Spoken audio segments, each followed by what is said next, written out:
Fender have just dropped this, the Ultra II series, and I've got the Strat with me. This is supposed to be the best that Fender can offer before custom shop. So in this video, I'm going to put that to the test. But first, let's plug it in to my Fender Deluxe Reverb and see what it sounds like.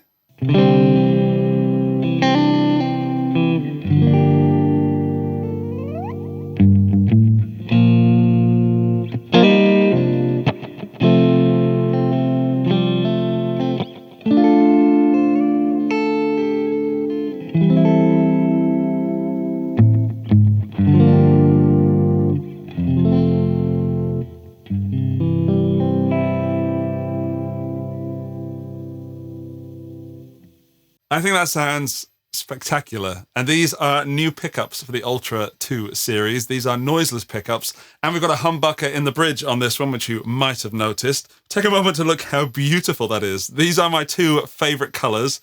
Let's just hear what the pickup sounds like. And I'll give it a bit of bluesy overdrive with the Blue Note Select from J Rocket. But don't worry, this is not going to be a blues video. I'm going to cover as much as I can because this guitar is supposed to be the ultimate Strat. And there's one big reason it isn't. I'm not going to save that for later. Let's hear the pickups.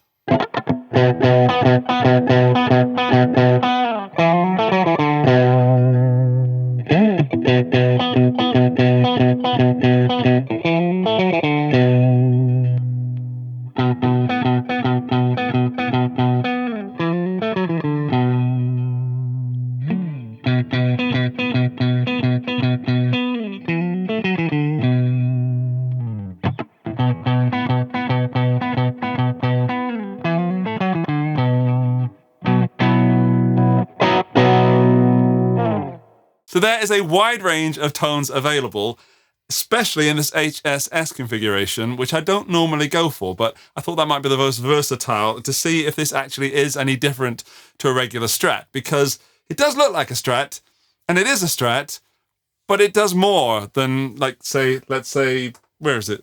That Strat. So first, let's go over the traditional specs. Strat body, Strat neck, Strat headstock. It's a Stratocaster. It's also got 3 pickups like a Strat, because it is one, but this is the new Ultra II noiseless pickup, and this is the Haymaker humbucker. This is brand new for this series. Then we've got a very recognizable volume tone and a 5-way blade switch, but the volume has got a little switch in it. That's the S1 switching, which we'll go over in a moment. These are premium bridge saddles, 2-point trem, and then let's take a look at the back. It's got a contoured heel for getting closer up the dusty end. We've also got a satin neck, which is gorgeous. It's soft, it's smooth. It's not slick and slippery, but it's not sticky. It's somewhere in the middle. And then back over to the front, we've got a 10 to 14 inch compound radius, and this is quarter sawn maple. So it's not your regular maple, it's quarter sawn, which is more expensive because it comes from a specific part of the tree. It also has ultra rolled edges, meaning that that's very round there. There's no sort of sharp edge between the fretboard and the neck. It's very comfortable to play and feels played in. Also on the neck are lumin lay side dots. So they'll glow in the dark, showing you where your frets are. We've also got locking tuners, and these are phenomenal. Now, if you like thin to medium necks, this is going to be just up your street. This is a D-shaped neck. It's a little bit thin for my massive shovels, but most people are going to get along with it well. I, of course, prefer a little thicker neck, so for me, this isn't a perfect guitar, but it doesn't make it the guitar's fault. That's me and a guitar. Let's look at the color. This is Sinister Red, and I absolutely dig it. It's kind of like Candy Apple Red, but it's a bit milkier, and there's a sparkle to it. So there's like a gold sparkle inside it. It really has to be, was it silver, or both? It has to be seen to really be experienced. And then the pickguard and the back cavity cover, that's anodized. It's black anodized and black and red together, my absolute favorite colors. So let's hear it a little bit more. I want to go through pickups a little cleaner. I'm going to get some distortion on there, some fuzz, and then change it probably to the Toneking Royalist, because that is going to be a great pairing, I think, with this. Oh, also, I'm going to take that pickguard off in a bit, and we'll have a look inside and see what's going on. I want to know how well Fender have built this, because on the outside, it's absolutely stunning, apart from that one thing, which we'll share towards the end of the video. Right, more sounds.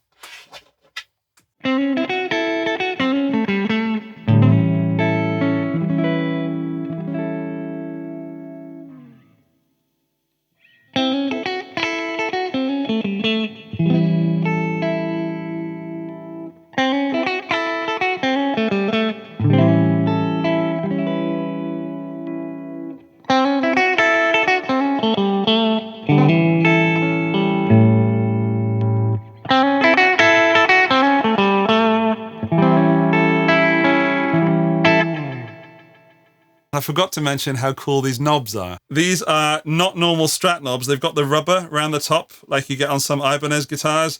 And these are absolutely fantastic. So when you're rolling stuff like that, you get super grip. But also on the tone, they turn off. There's a little click. So you can't just roll it up and it kind of sticks there, which is useful, but also weird to get used to. Let's do a tone sweep, shall we? Let's do this clean.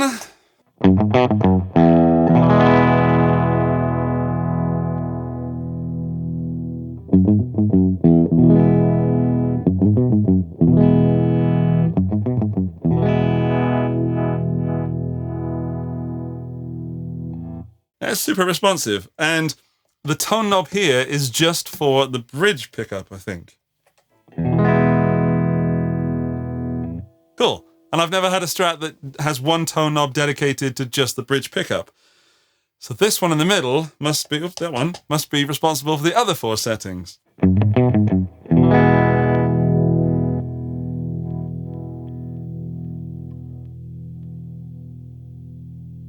Yes. What about S1 switching? Oh, okay, so regardless of the S1 switching situation, it's just that tone knob on the bridge, which is great because it can be a little bit too bright. And even though it's got a humbucker, it doesn't quite sound like a Les Paul ever. But let's do a Marshally kind of sound.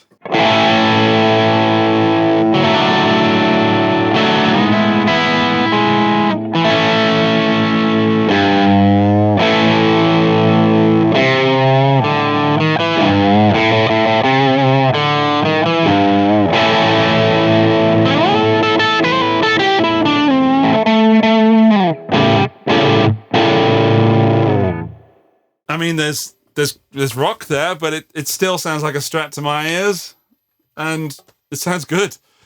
Does it Hendrix? Fuzz time! Right, let's roll back the volume a bit and go to the neck.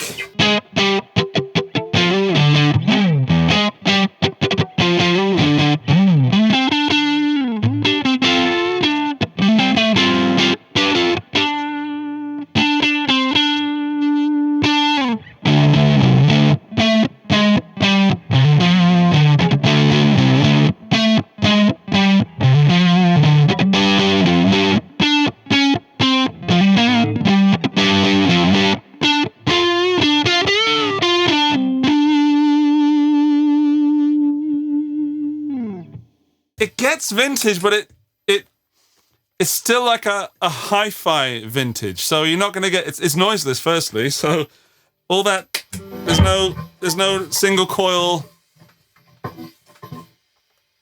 hum, which I kind of miss. But I'm glad it's not there because it isn't a thing that's good. It's just something that I'm used to as a Strat player. With those, they sound like single coils. They're not. They're noiseless single coils, which have some magic going on in them. But I defy anyone to say that doesn't sound like a Strat up in that neck position.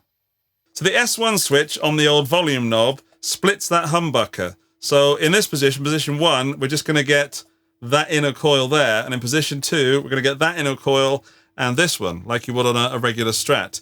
In position 3, 4, and 5, it does nothing. And from playing this guitar for a while, it really shines through on distortion. But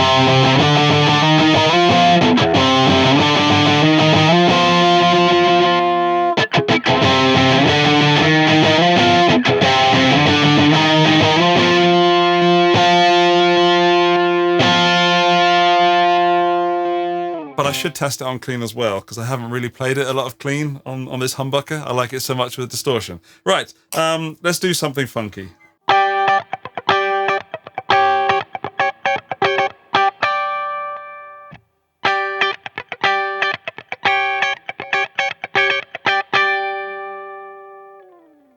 It splits it. It's still quite loud, but it splits it. Let's try it in position 2, first without S1 and then with it.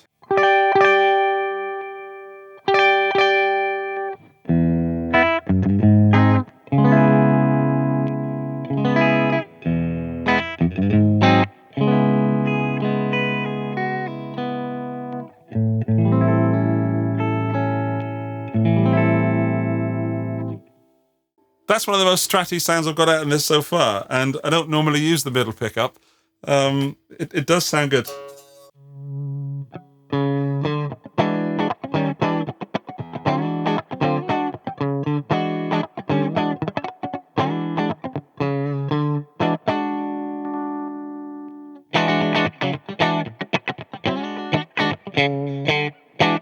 That is poppy.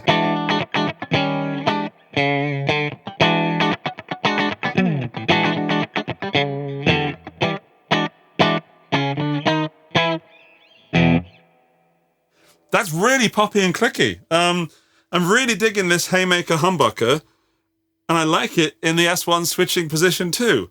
I don't think I've ever said that about a Strat before. Okay, let's try it with the trem arm in. So this is one of those trem arms that doesn't screw in but pushes in. Lovely. Cool beans. Does kind of wiggle around. There was no spring in there or anything. Does it surf?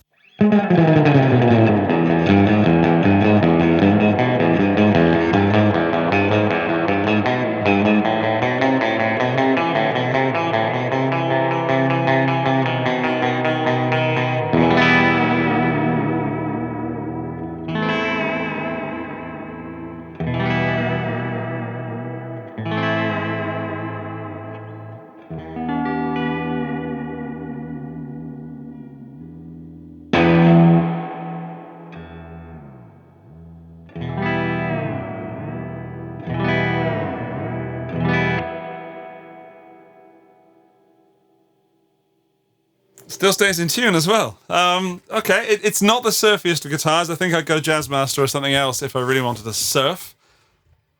But for a Strat, that's pretty good. A Strat with a humbucker that I've split with the S1. I've just switched over to the Toneking, which is a sort of Plexi-era Marshall sound, just to see if it does some of that more Hendrixy Wind Cries Mary stuff. So I'm going to back off the volume just a touch and go to the neck pickup. This is the second time I played it. I did a line check, but now I get to hear it for real.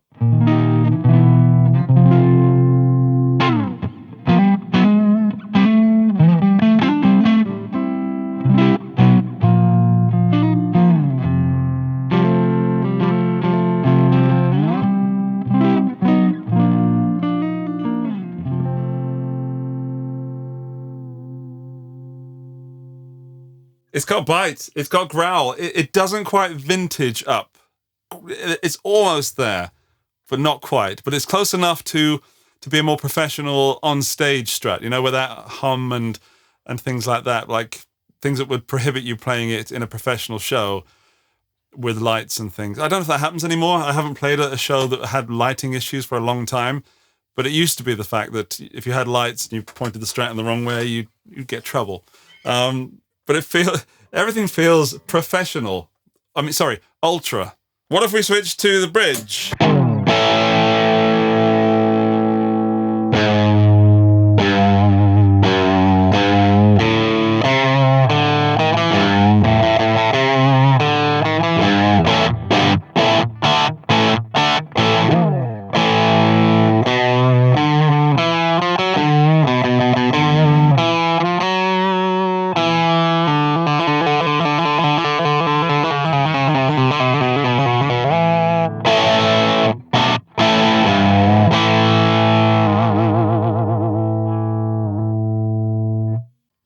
I'm sold. I'm sold on the sounds.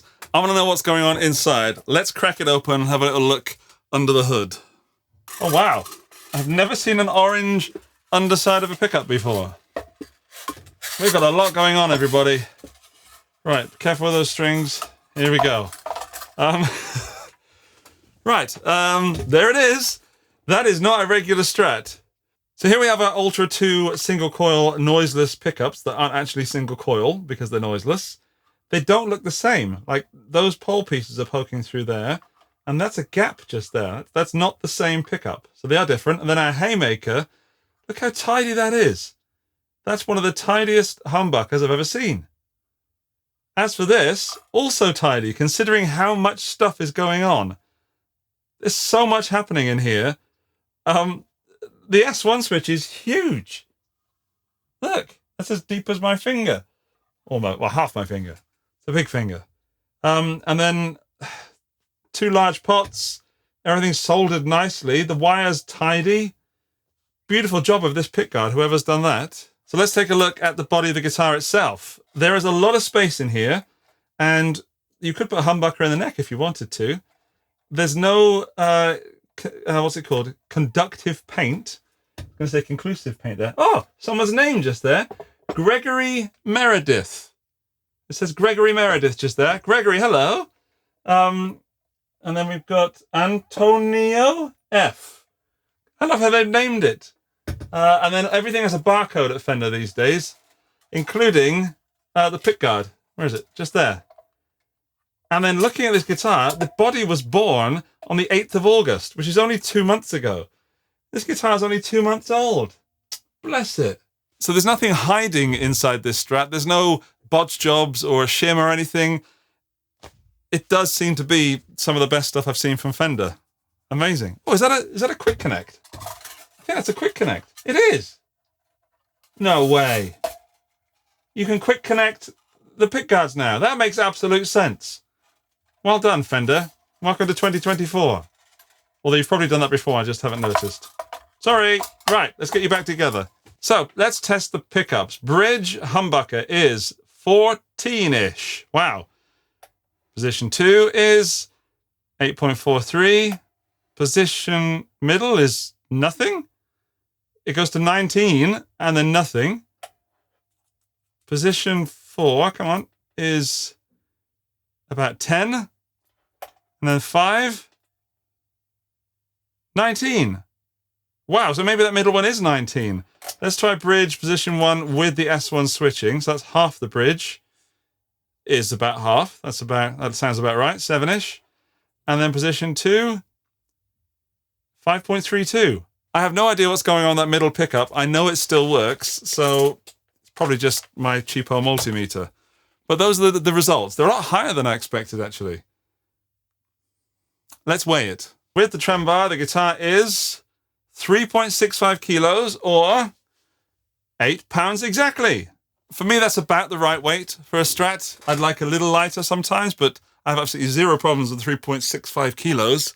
But let's review this, because it's great, but it isn't perfect. And I've been dreading telling you this. This Strat is managing to toe the line between traditional and modern. Being ultra, it is the one if you are playing live, because there's some stuff in my vintage style Strats that are not exactly stage worthy. It's a Strat. It's a good Strat. It's a really good Strat. And if you do pick one up, you're going to be very happy with what it sounds like, unless you're really looking for something that's super vintage, because this isn't it. It's also not super modern. It is really sort of a little bit of the best of both worlds. However, it isn't perfect. Let me tell you why. These are not the original strings on it. When it came to me, I took it out of the box to check that it had been delivered okay, because Fender asked me, because they had some worries about shipping all that way. And it wouldn't stay in tune at all. And I was super worried about the guitar. I thought the guitar was rubbish. I changed the strings after about an evening. I played it for an evening. I was just tuning constantly. Changed the strings from what I assume are Fender strings on there to D'Addario XS. And it is now rock solid. So whatever was put on there before, either they've been on there too long, which I wouldn't guess because it's only born in August this year, or they weren't treated properly or something with those strings. So if you get one of these, beware that you might need to change the strings. 9-42s, I took one off, put the next one on, and it was rock solid straight away. There's one thing I haven't mentioned so far. You don't just get the guitar for your money. You also get some strap locks, because these are locking buttons that also fit regular straps, by the way. I always forget to do strap tests on Strats because they're Strats and there's zero issue. So I've got it fairly low for me. Yeah, it's a Strat. There, it sits nicely. is my lovely paisley pink strap. It also comes in a hard case, which is the case that Fender should be doing for professional guitar players. So ultimately, this Ultra II Strat is a fantastic guitar. The price point, that's up to you. I think it's worth the money compared to what other Fenders are going for at the moment. It's when you bring in other brands that you have issues. So if you're talking about lots of stuff coming from Asia, there's so many Strat style guitars out there at the moment that you might want to shop around. However, if you're looking for a Strat that is modern / traditional with the big F on the headstock, this series is the one to go for. Thank you so much for watching. There are links to this in the video description and first comment. I will see you in the next one. Bye-bye!